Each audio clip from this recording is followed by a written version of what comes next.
Hey guys, today we'll talk about how can you enable data saver on your app. We're going to figure out the solution on how you can do that on your app.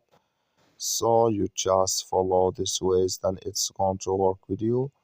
All you have to do inverse, you just go here. So you go above this sign, click on it here.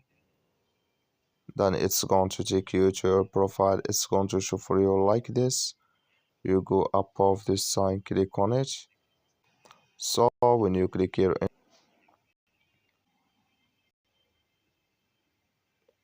it's going to take you to this list here. Like you see, you come to data saver, click in this sign. Like you see, this color show for us. That's mean here data saver enable with us now. So that's all you have to do. I wish you I get it. That's all. Thank you for your watching. Don't forget to support us by liking and subscribe.